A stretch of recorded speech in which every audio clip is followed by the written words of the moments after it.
number of corona patients in Sri Lanka increased to 18. 133 suspected corona patients hospitalized. SARC leaders hold video conference on how to control the corona outbreak. President says election will proceed as planned. Mandatory 14-day quarantine for all passengers traveling to Sri Lanka from 14 countries including European nations. 6-month imprisonment for anyone concealing corona status. Coronavirus closes down Dambana. නරකද මැතිවරණයක් වෙනුවෙන් වැය කරන මුදල් ටික අපි යොමු කරොත් corona වෛරසය විනාශ කිරීම සඳහා ගත යුතු සියලුම විධිමත් ක්‍රියාමාර්ග ක්‍රියාත්මක. Good evening and welcome to Weekend Primetime News. I'm Sandro Ferdinando. 7 more Sri Lankans have contracted the coronavirus and they have been identified, but we have Chaturanga Kapwach who is joining us with the more details with this story and more other stuff with regards to the coronavirus. Chaturanga? Thank you, Sandro. It was reported a short while ago that 7 more Sri Lankans who have contracted the coronavirus have been identified. This was confirmed to Newsfirst by the Director of Health Services, Specialist Dr. Anil Singha. Now, according to the Director of Health Services, all 7 patients are males who had arrived in the country from Italy and were placed under quarantine at the quarantine center in Kandakadu. All 7 patients are currently being treated at the Polonnaruwa hospital and the total number of corona patients in the country now stands at 18. Earlier today, we had the opportunity to speak to physiologist in charge of the isolation unit at the IDH, Dr. Eranga Narangoda. This is what he had to say. The Director General of Health Services, Dr. Anil Singha, during a media briefing today, expressed the following views with regard to the patients who are receiving treatment at present. 133 persons suspected to have contracted the virus are receiving treatment at various hospitals across the country. 9 of them are foreigners. At the same time, 4,405 individuals are being monitored for 14 days by health officials. Out of them, 2,769 are Sri Lankans, while 1,120 are Chinese. Meanwhile, the Medical Research Institute in Borella said that it has carried out testing on 28 samples of suspected coronavirus patients. Army Commander Lieutenant General Shavendra Silva said that 10 quarantine centers are currently operating in the country. Meanwhile, the Ministry of Finance says that it is prepared to disburse the funds required to curb the spread of the virus. Secretary to the Ministry, S.R. Artigala, said that funds have been allocated to be disbursed during a period of emergency. He added that the required funds would be issued based on the requests made by the relevant authorities. Meanwhile, the government has declared a holiday for the public and private sectors tomorrow. Minister of Public Administration and Home Affairs Janaka Bandarathenakun has said that this decision had been made in a bid to curb the spread of the virus. Now, the government emphasizes that there is no change in the decision taken to announce tomorrow as a bank and mercantile holiday. There were some confusions with regard to this situation earlier on in the day. Now, the government has clarified that there is no confusion and that there is no change in the decision that was made. The Director General of Government Information requests that the essential services be maintained without any interruptions and that the wholesale and retail markets and stores to carry out their services. He has also issued a special directive to the health sector as well. The Health Minister says since health is an essential service at the moment, he requests all the officials, employees attached to the health sector to report to work tomorrow as well.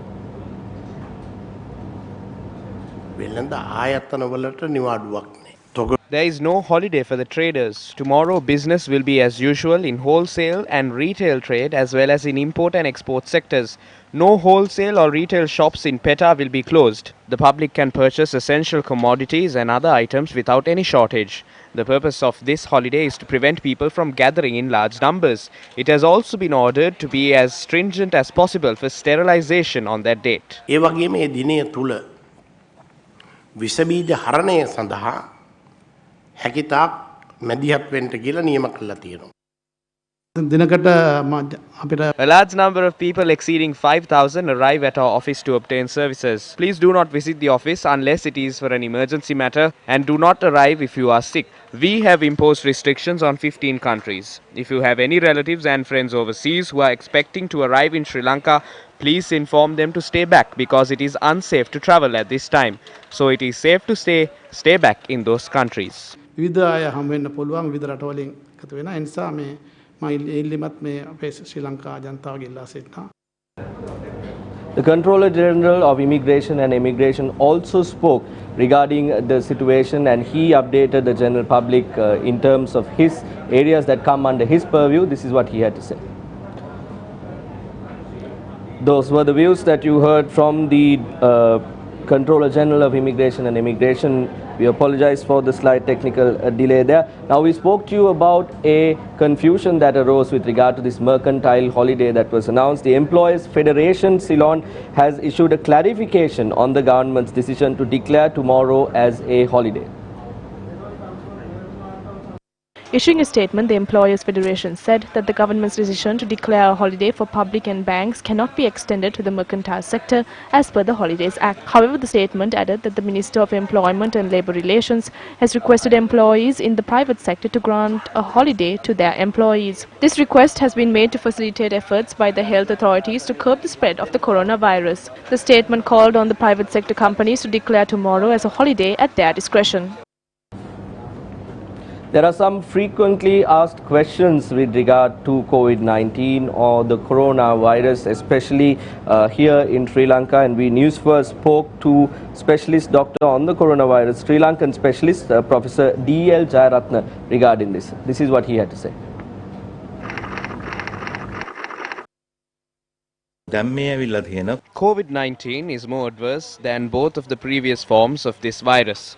The virus is known as corona because of the crown-like shaped proteins that surround the outer surface of the virus. This virus has an outer cover. It is known as a postpolypid cover.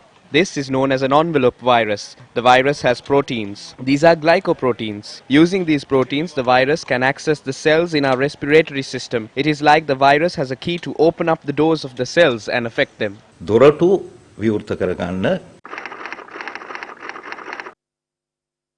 මනුෂ්‍යයා හෝ වෙනින් සත්වයන්ගෙන් පිට If the virus is not attached to the host and it is out in the open, when it is exposed to sunlight or to heat, this envelope around the virus or the postpolypid cover gets destroyed. After this is destroyed, the virus cannot access the cells in our respiratory system. It's like the key that they had was destroyed. හරියට අර යතුර විනාශ වුණා වගේ.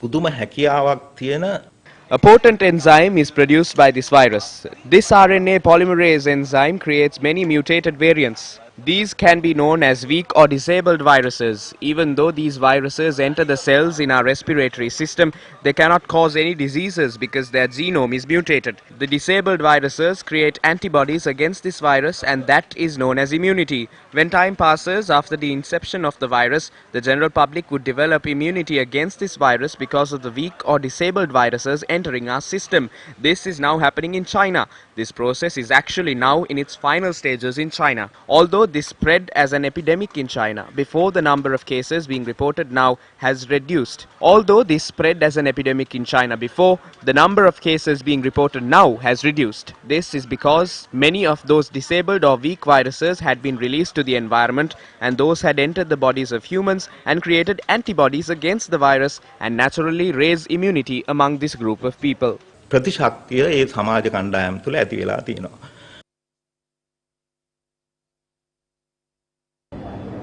There was another important factor that created confusion among the general public today. A lot of this was spoken about on social media platforms and on messaging apps as well, and that was regard to what would happen to people arriving into the country from 14 different countries as announced by the Ministry of Foreign Affairs. Now, the Deputy Chairman of Airport and Aviation Services Limited, Rajeshwari Suryarachi, says that a mandatory 14-day quarantine period will be imposed for passengers arriving from 14 countries with effect from today. These countries are UK, these include the UK, Norway, Belgium, France, Germany, Denmark, Spain, Sweden and Austria.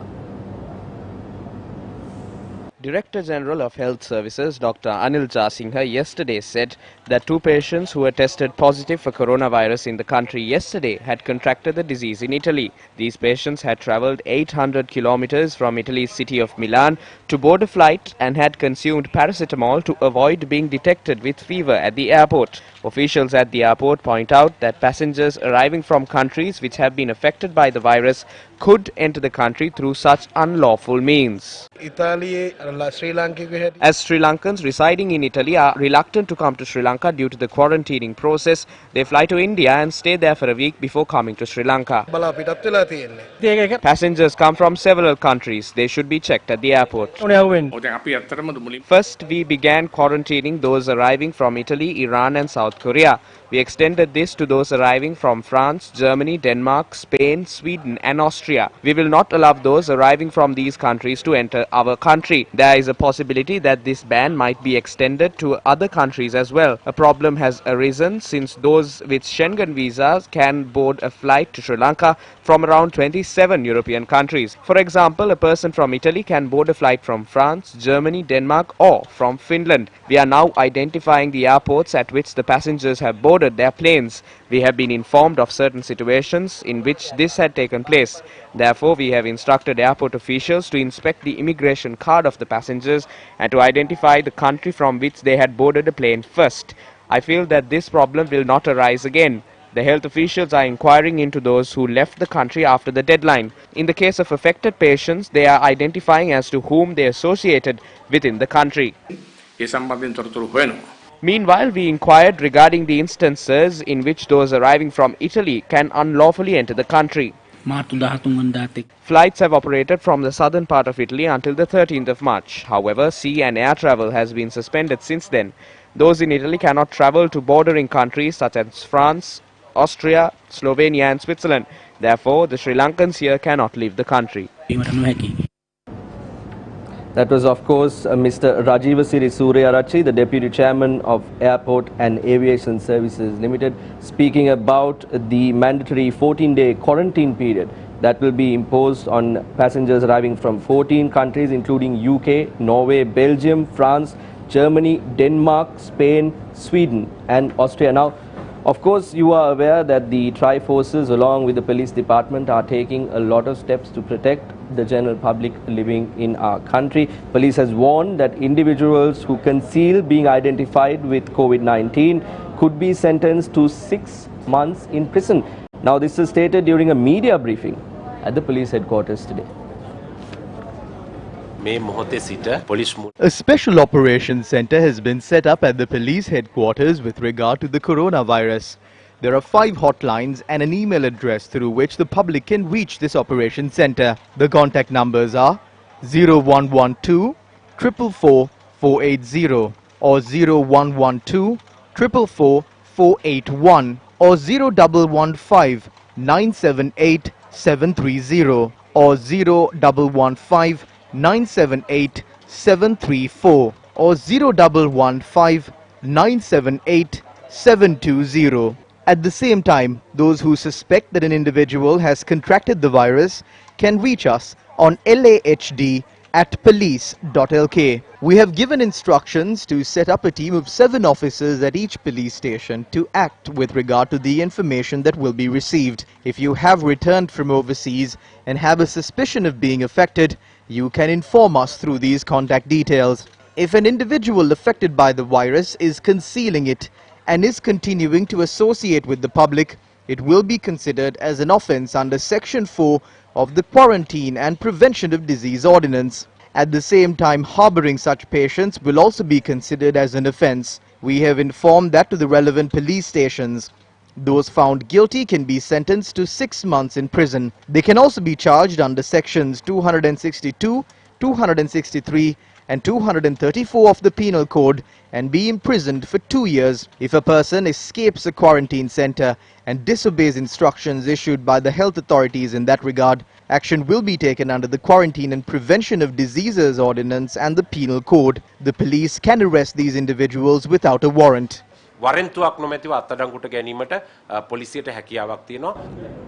It was reported that health and safety measures around the country were beefed up with regard to the prevailing situation.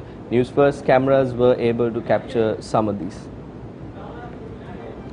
To inquire into the prevailing situation in the country, our reporters visited many areas today. It was observed in many areas that the general public is now refraining from going out in the open. Generally, many people can be seen in Peta, which is known as a busy location. However, this was the situation today. Additional water taps have been attached for the general public at the Fort Railway Station, the private bus stand and the CTB bus stand. Minister of Transport Service Management Mahinda Amaravira said that measures have been taken to extend the same facilities to other minor train and bus stations. We have identified several initiatives that can be rolled out soon, and we are seeking information regarding these. Necessary directions have been given to those monitoring buses and trains. We have provided facilities to the general public to wash hands. There is a part that we have to all play as well. This is voluntary support that needs to be given, and the government alone cannot tackle the situation. Not many people were to be seen today at the Kandy railway station, the bus stand, Central Market and the Temple of the Sacred Tooth Relic. Additional facilities for devotees to wash their hands before entering the Temple of the Sacred Tooth Relic were provided at all of the temple's entrances. Our correspondents in Gaul noted that in comparison to other days, not many people were seen around the bus stations, adding that some shops were closed. Facilities for the general public to wash their hands could also be seen at the main bus stand in Gaul. Furthermore, our reporters noted that only a handful of people were to be seen in Putlam, Maravilla and Madampe. Meanwhile, the police in Mathura had provided facilities for the general public arriving in the area to wash their hands. In keeping with the same subject, a decision has been made to temporarily close down places which attract a lot of tourist arrivals and attract a lot of local visitors as well. A decision has been taken to temporarily close down these locations. The Dehiwala Zoological Gardens, Pinnavala Elephant Orphanage, Ridiyagama Safari Park and the Yala National Park have been temporarily closed off for 2 weeks, starting from today. The entrances to the Singharaja, Riverston and Kannaliya forest reserves, along with the Habarana Bird Sanctuary, have also been closed off.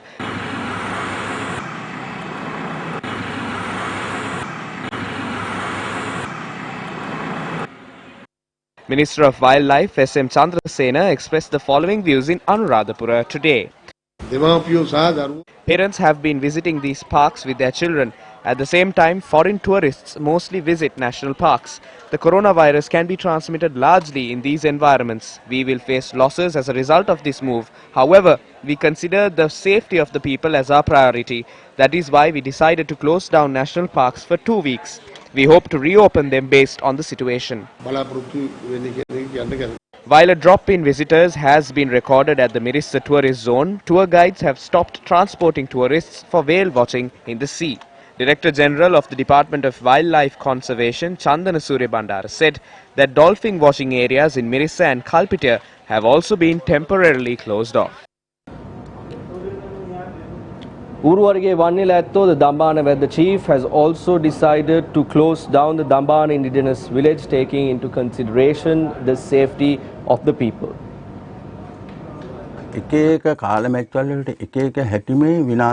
Various diseases occur during different time periods. This disease is very dangerous. It is being considered as an infectious disease. But we must not panic. Our country is a blessed land. This is the heart of our tribal heritage. Both locals and tourists from overseas visit this location. The best option is to close down the village. A lot of people come here every Saturdays and Sundays. Since there is no checking process and until a decision is taken by the government, we have decided to halt all activities, taking into account the safety of the village, our people and the safety of those who visit here. That was the situation here at home with regard to COVID-19 or the coronavirus. Now, while this has been happening at home regionally, as a region in the SAARC region, led by Narendra Modi, the Indian Prime Minister, there was a video conference that was held with all the SAARC leaders, and President Gotabaya Rajapaksa, speaking on behalf of our country, addressed these leaders and encouraged the importance of teamwork. This is what happened in terms of the video conference that was held. Our biggest challenge is to stop or minimize the virus entering into Sri Lanka and control the spreading of the virus within Sri Lanka. We cannot stop our Sri Lankans coming back to their home country. We have therefore taken all steps to subject those returning to Sri Lanka to a 14-day quarantine period in selected quarantine centers. Also, issuance of on-arrival visas has been suspended for all countries. We have a specialized infectious diseases hospital, IDH, close to the city, Colombo, with intensive care facilities. This hospital has successfully treated even the first case reported. Our parliament has been dissolved on 2nd March and the general elections will be held on 25th April. Therefore, we had to take precautions to discourage large meetings, large gatherings. But the elections will be held as planned. Because of these reasons, our economy has taken a severe blow due to the coronavirus, particularly in tourism. Most of our tourists are from Italy, Germany, and other EU countries. And now there is a ban on their coming. Our tourist industry was just recovering after last year's April 21st terrorist attack. Our exports are also adversely affected. Therefore, I strongly recommend the SAARC leaders to formulate a mechanism to assist our economies to tide over this very difficult period. I also wish to recommend that a SAARC ministerial level group be established to discuss, share best practices, and coordinate regional matters on combating coronavirus. And also, it is very important for us to work together, not only combating COVID-19 virus, but also be prepared for similar situations in future. Prime Minister Narendra Modi today suggested the creation of an emergency fund with voluntary contributions to counter the novel coronavirus in SAARC nations, which include India, Pakistan, Afghanistan, Bangladesh, Bhutan, the Maldives, Nepal and Sri Lanka. The Indian Prime Minister noted that India can start with an initial offer of $10 million. Outlining the plan, the Indian Prime Minister said, quote, "We are assembling a rapid response team of doctors and specialists in India, along with testing kits and other equipment. They will be on standby to be placed at your disposal if required," unquote. The step-by-step approach has helped avoid panic. We have increased our public awareness campaigns. We must all prepare together. We must all act together. And we must all succeed together. Prepare, but do not panic, has been our guiding mantra. Excellencies, we fully recognize that we are still in an unknown situation. This is why it would be most valuable for all of us to share our perspectives. Along with the Indian Prime Minister and President Gotabaya Rajapaksa, the King of Bhutan, the President of Maldives, the President of Afghanistan, the Prime Minister of Bangladesh, Prime Minister of Nepal and the Minister of Health of Pakistan joined the video conference. You heard the situation, you saw the situation here at home, you saw what is happening in terms of our region, the South Asian region. Now let us focus your attention towards what's happening around the world with regard to the coronavirus. Now, if you draw your attention to this screen that you see behind me, there are 156,400 confirmed corona patients in the country at the moment, and this is as per the data that has been tracked by the WHO as well. And if you draw your attention to this side of the screen, 73,968 patients have recovered from the coronavirus thus far. The total number of deaths that have been reported stands at 5,833. This is the situation around the world, and you can access the details of these maps from your devices as well, and see the situation, see the number of the patients that are recovering in terms of the coronavirus. Now, from around the world, the number of patients that have been reported today stands at 297 at the moment, and this is the situation around the world. We have more details. Let's have a look.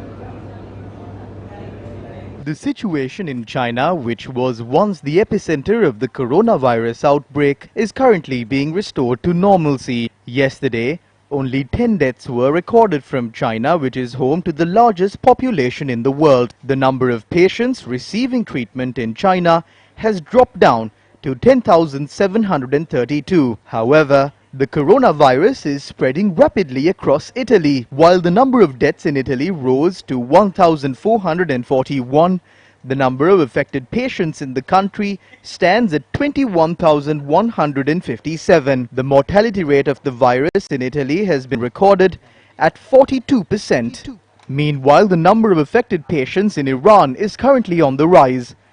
The death toll due to the coronavirus in Iran stands at 611, while the number of affected patients stands at 12,729. South Korea has displayed positive signs with a reduction in the number of patients and the mortality rate of the disease. So far, 75 deaths have been reported in South Korea, while the number stands at 8,162. Meanwhile, Iran has taken steps to declare the city of Daegu and the neighbouring province of North Gyeongsang as special disaster zones. Australian Prime Minister Scott Morrison has announced tougher travel restrictions, including a mandatory 14-day quarantine period for all international arrivals from midnight Sunday and a ban on foreign cruise ships. New Zealand too has implemented a similar regulation previously. The number of affected patients in Japan has risen to 1,484, in addition to 29 deaths. India has declared COVID-19 as a notified disaster after 84 infections were reported in the country.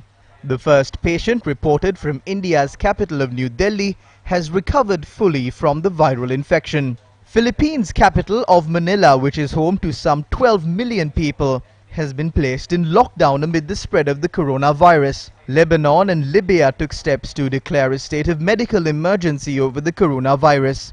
Election officials in the US state of Georgia postponed the state's presidential primary election until the 19th of May. The US House of Representatives has approved a proposal to provide a coronavirus aid package.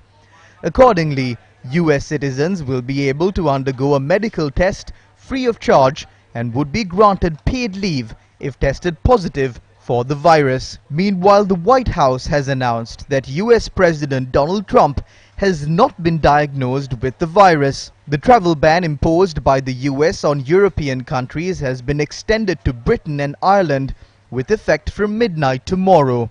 Economic experts point out that the coronavirus, which has claimed more than 5,000 lives, will cause a negative impact on the economy of the US. Meanwhile, UK officials have informed their citizens to refrain from panic buying. UK has also informed its citizens above the age of 70 to self-isolate themselves for 4 months. The UK government has also decided to step up its efforts to curb the spread of the virus in a similar manner to what existed during the Second World War.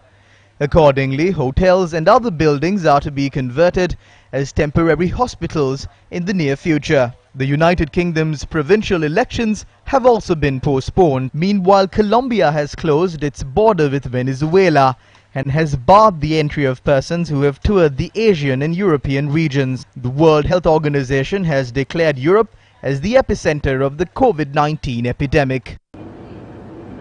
With all this happening, a Pirit chanting ceremony was held last evening at the historic Kalaniya Rajamaha Viharaya, evoking blessings on the people of the country. Hindu rituals were carried out today at the Sri Ponnambalam Venkeshwaram Kovil in Kochikade this afternoon, and this was organized by the Sirasa Media Network. Meanwhile, a special service which was held this morning at the Archbishop's residence was aired live on Sirasa TV, Shakti TV, TV1 and on Sirasa FM as well. Now, we told you about the situation around the world. These are interactive maps, websites that are available to track the global situation. If you want to keep abreast on the local situation, if you want to be updated about the details that are happening here, accurate, verified information that is disseminating from official websites from the government, official sources from the government, you can do so by logging on to www.corona.lk,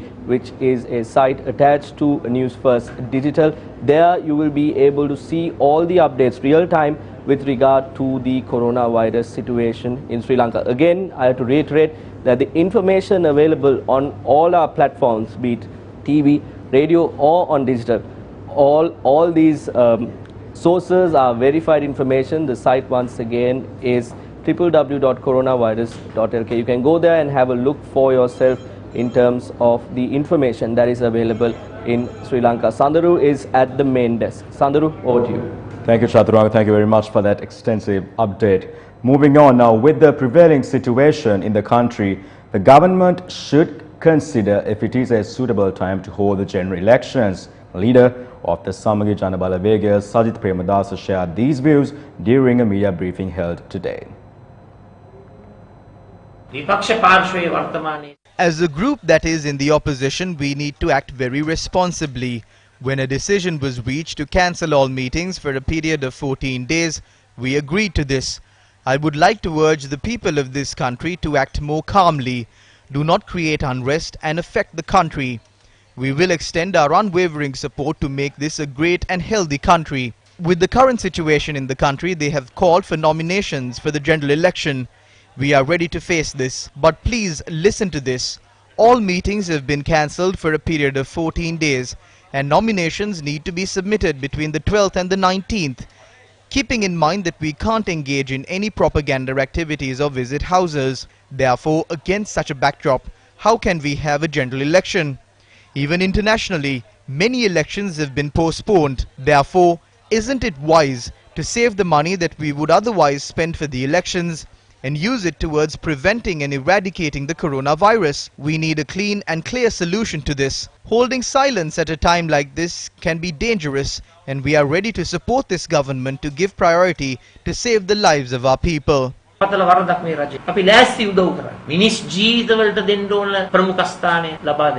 ඔබතුමා ලිඛිතව ඉල්ලීමක් කරේ නැත්නම් ජනාධිපතිතුමා හම්බ වෙලා මේක සාකච්ඡා මාර්ගයෙන් විසඳ ගන්න මේ ඇස් ඉදිරි පිට මේ සිදුවෙන මහා ඛේදවාදීය ලියුම් ලියලී ගන්න ඕන දෙයක්ද මැතිවරණ කොමසාරිස්තුමාගෙන් පක්ෂ නායකයෙක් විදිහට ඉල්ලීමක් කරන්න පුළුවන් නේද මෙම ව්‍යසනයේ හැමුවේ මැතිවරණ තාවකාලික අපිටවන්න මම එහෙම දෙයක් කරොත් ඇත්තටම මොකද්ද කියන්නේ සජිත් ප්‍රේමදාස ඡන්දෙට බය වෙලා මෙහෙම ඉල්ලීම් කරනවා කියලා මේක මේ The combined elections office of the Samagi Janabala Vega was opened this morning in Panadura. The event was held under the patronage of the former UNP MP Ajit P. Pereira and JHU national organizer Nishanta Sri Varnasinghe. The elephant is in our heart and will forever remain. I say this responsibly. No one will ever leave our United National Party. Today we hoisted the green flag and the same shall be done tomorrow as well. We will hoist the green flag on the 26th of April and remember that it will be done at Sirikota. The green flag can only be hoisted by the strong and only the strong are in the Samagi Janabala Vega, and we will compete with the telephone symbol since the elephant symbol was not given. As informed earlier, even the swan symbol was not given. Therefore, what we have to say is එනිසා කියන්න තියෙන්නේ දුරකථනයකින් මම ඔබ අමතමි අලියා නොදුන් නිසා. Chairman of the National Elections Commission, Mahinda Deshapriya, made a special statement this afternoon. මාර්තු 18 We would like to request the secretaries of political parties, authorized representatives and independent party leaders to only be accompanied by those who are in holding those positions when you come to submit nominations on the 17th, 18th and the 19th of March. We would also like to request, if the second person in the nomination list is required to be present, please bring only one other person as the secretary or the authorized representative or the independent party leader or the second person in the nomination list to the nomination hall. We also urge you not to gather your supporters to come to the nomination hall. In light of the COVID-19 or the coronavirus outbreak in the country, the Election Commission humbly requests all political representatives, contestants and party leaders to not engage in any major rallies for at least another 10 days. දේශපාලන පක්ෂවල නායකයන්ගෙන් ඉතා ඕනෑකමින් සහ කරුණාවෙන් මැතිවරණ commission සභාව. Meanwhile, in news overseas, a 30-year-old man has been arrested and charged over a fire in front of a neighborhood police post in Bulletin in Singapore. According to media reports, no one was injured in the incident, which police said was not an act of terrorism. The man had acted alone and set fire to a few bags of clothes using petrol and diesel and smashed the glass door of the NPP. Although he had scribbled ISIS on several pillars near the police post, preliminary investigations showed that he was a quote-unquote disgruntled person unhappy with the perceived social inequality. Singaporean Sivaprakash Mailravanan was charged on the 14th with mischief by fire.